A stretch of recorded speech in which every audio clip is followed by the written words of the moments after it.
Not too long ago, I made a video where I played some Japanese exclusive PlayStation games, and it was very interesting to see what games did not come over to the Western world. There's so many out there, I couldn't possibly cover them all. Today's video then will see me look at more Japanese exclusive PlayStation 1 titles and figure out if it's worth playing these games even without learning the language. Sit back and enjoy. Let's begin with Cowboy Bebop. It's based on the anime manga series which sadly I've never read or watched. I know there was a reboot on Netflix which died within one season. Typical. As for the game, it's a rail shooter in the vein of Panzer Dragoon. You control this pink ship which has two weapons, dual machine guns and a laser known as the Ruby Laser.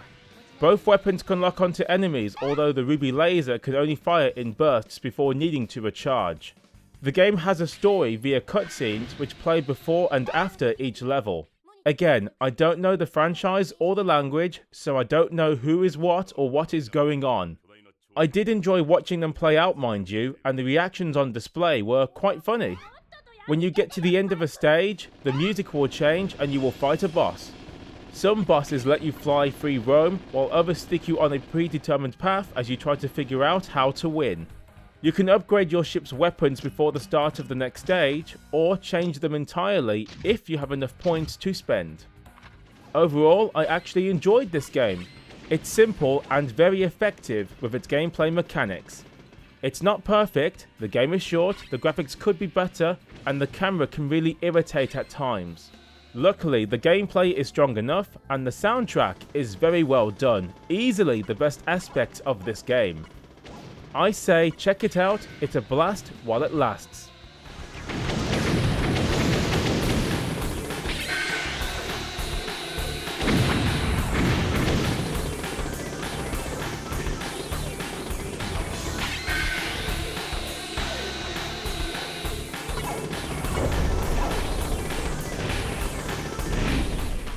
Next up it's, we'll call it Art Truck Battle. It was made by Human Entertainment, yes that one, the guys who also made Twilight Syndrome, Clock Tower and Fire Pro Wrestling. This is a racing game where you drive these trucks on a predetermined path and you must dodge traffic along with beating the other truck driver who wants to deliver their goods first before you. It's intense, fast and furious, and the company won't pay you a lick unless you get there first. The game simply makes you move from lane to lane by pressing left or right twice on the D-pad to make the truck switch lanes. That's it! Oh, and if your foe does try to pass you, move your truck into his lane and he'll never win. Just make sure you plug any gap by using the icon on the left side of the screen. It's certainly not the deepest game ever made. On that note, the menus are hard to navigate and it did take time for me to get a race started. I stumbled onto this truck customization part and wow, is it extensive. You can change practically everything from cosmetics to increased performance. Quite impressive. I think this game is a bit too simple to keep you interested for a long period of time, to be frank. Mind you, the same cannot be said for the soundtrack. It is one of the most bizarre and unfitting soundtracks I've ever heard. I was expecting a rock-infused soundtrack with Japanese techno to drive up the action, and instead, we got this.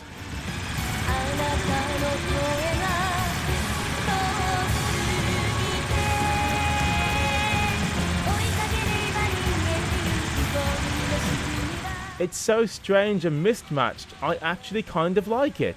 Yes, you heard me, I like it, alright? I always love soundtracks that just make no attempt to work with the game that they're put in. The slow ballad-like songs do have personality, so it's not a complete loss. Still, not sure what to say other than this is a game and you can play it. There.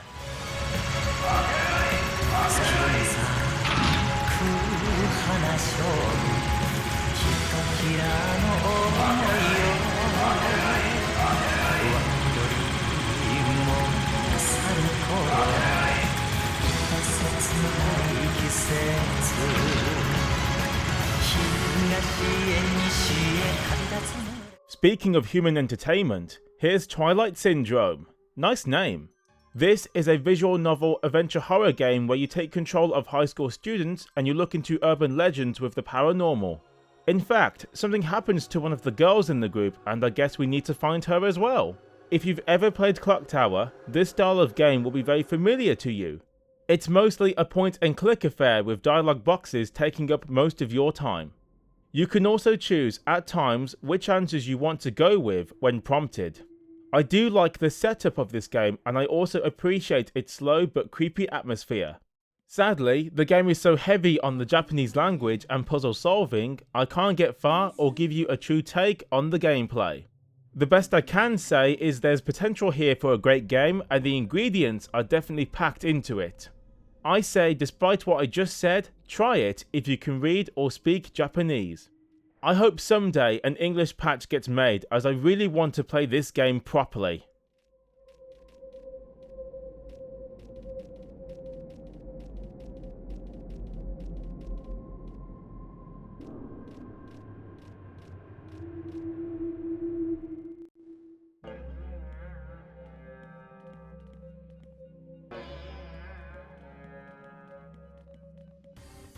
Let's move on to Mad Stalker Full Metal Force.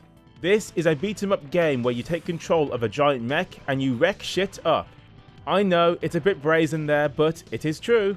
You have many attacks at your disposal such as punching, kicking, a gun attack, jump attacks, knife attacks, and a special move. You can also dash and hover in the air too. Oh, and grabbing is possible as well. See? This game has you covered. My favourite move, however, is definitely this uppercut attack, very effective on most enemies. The combat is super responsive, the attacks feel weighty and satisfying to pull off, and it sounds great. Both the sound effects and music elevate this game very nicely indeed. The boss fights are amazing, I actually looked forward to them and the challenge was just right. Seeing a boss lose was really satisfying, honestly. The game is not perfect. You can die pretty quickly if you are not careful, and the controls, although mostly good, can get you caught out if you mash the buttons. The amount of times I pressed the wrong button or overpressed it is a bit embarrassing. I'm not going to hide that. I kept playing though. I really wanted to see what was going to happen next, and the game was just so much fun. Yes, I definitely recommend this beat 'em up. It's awesome!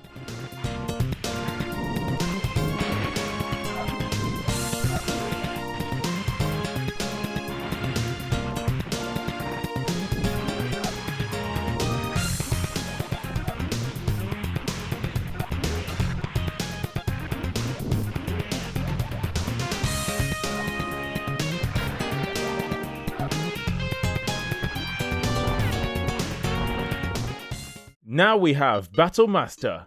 It's a 2D fighting game where, actually, I don't know much about it. The story is hard to fathom, the menus love to say just transfer, which good luck knowing what that means, and everything is just strange, but not in a good way.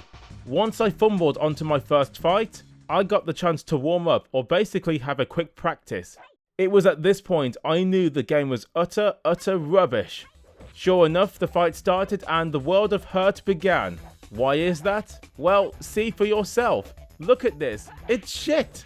The controls are delayed beyond belief. The artificial intelligence is cheap and too strong. The graphics are terrible and everything sounds cheap, nasty or uninspired at best. My foe seems to be giving me the Street Fighter treatment, whereas I can't figure out how to use more moves besides these two kicks and a piddly punch.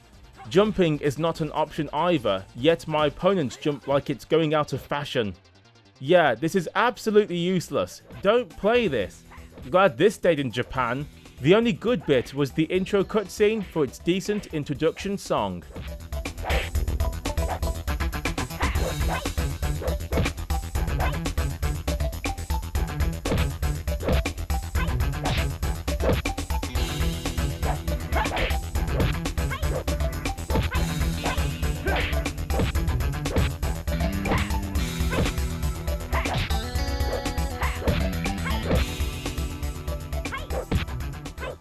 Asuka 120% Final Burning Fest Final is a much better 2D fighting game.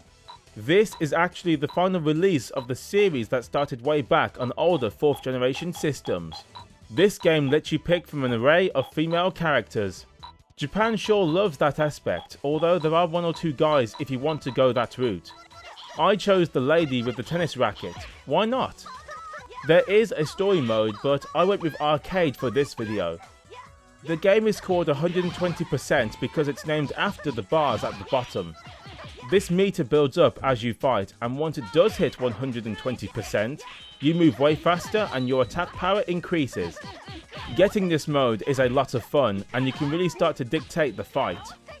Other than this, there's plenty of opportunities to counter someone's attempted combo and pull one of your own to dish out some serious pain. You can also deflect projectile attacks too. Nice! The controls are really good here. Everything responds pretty instantly and you are never in doubt of your abilities. The game makes everything a breeze to do, and it really is nice to play a game like this. All the moves are fun to pull off, and I just love the charm of the game. Something about it has this endearing quality that just works so well for the game. The sound, music and sound effects are all more than adequate for a title like this, and it only serves to make the game more fun. Overall, this is a solid title, and considering it's the last one made for the series, the other ones have to be good choices too if they are anything like this game. Check this game out, and yes, it did see ports on the Sega Saturn II, which I approve of.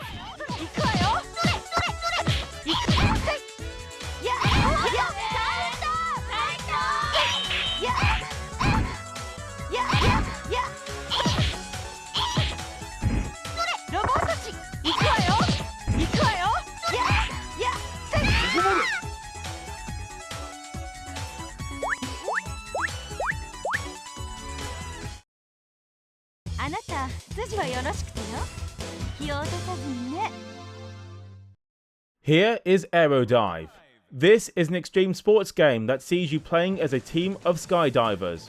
In the time you leave your plane, you have to perform a series of stunts and formations before having to pull your parachute. This uses a rhythm and dance mechanic that's not too dissimilar to games like Buster Groove. How it works is you have two sides to use on your controller, left and right. The left side belongs to your D-pad and the right side is your face buttons.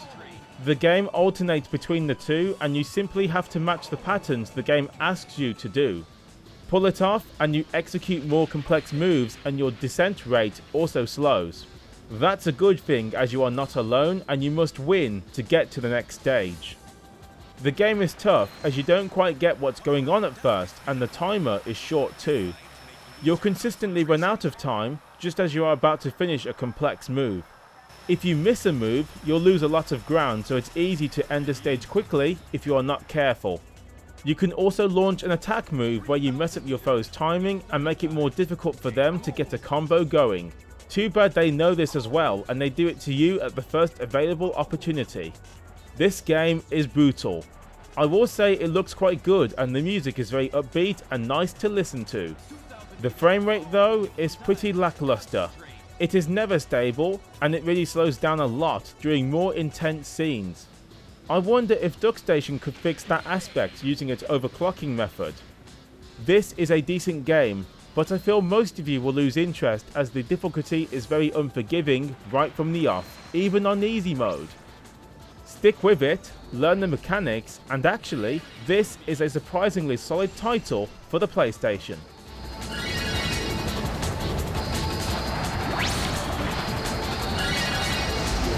3,000 meters. It's starting time. Stay cool. Okay.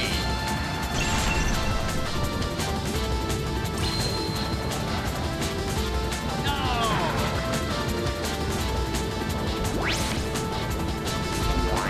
Okay.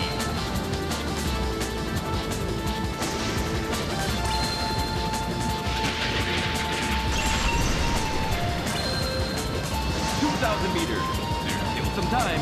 Concentrate. Yeah!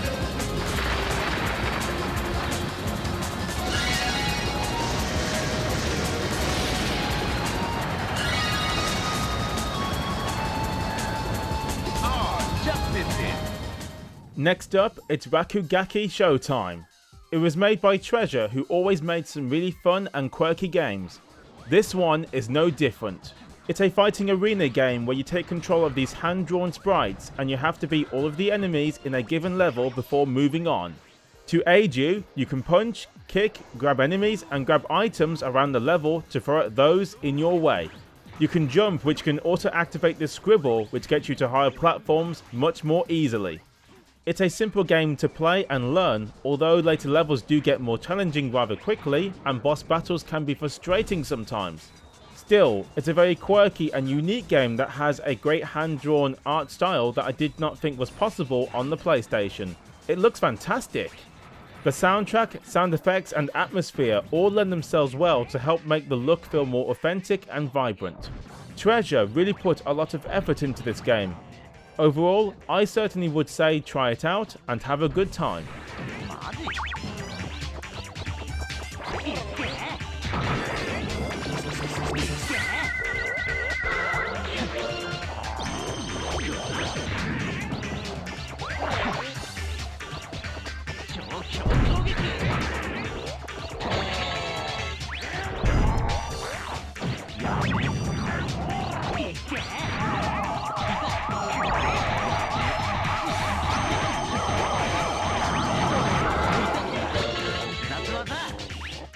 The final game in this episode is Kowai Shashin, I think I said that right, which thankfully has an English translation patch which we are using.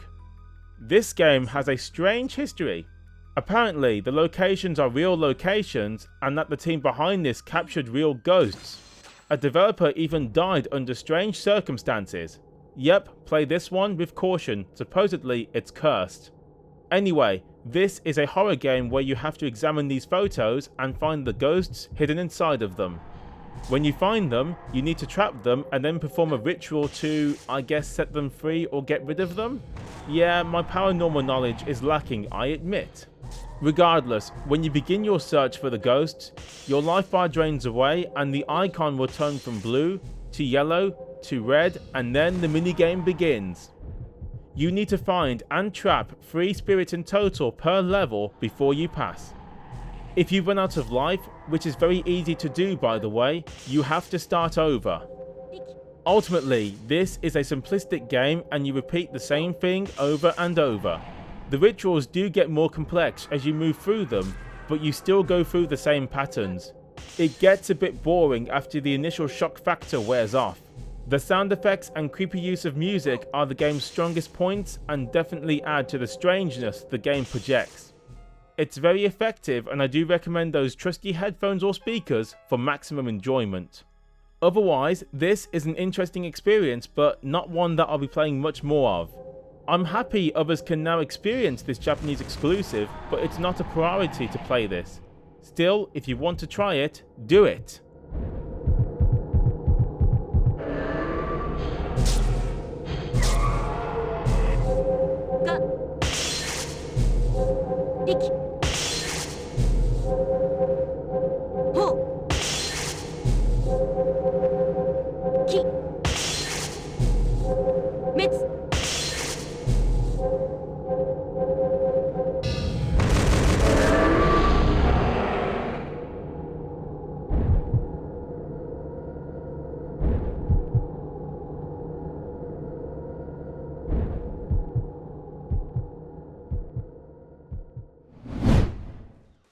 There you go folks, more Japanese exclusive PlayStation titles that were, at the very least, fun to check out. We had some genuine surprises, a game that was utterly hopeless and one game with a strange development history. Now, there's plenty more games like that out there, so I want to know from you folks, would you like to see another Japanese exclusive episode and should I check out other platforms in the future?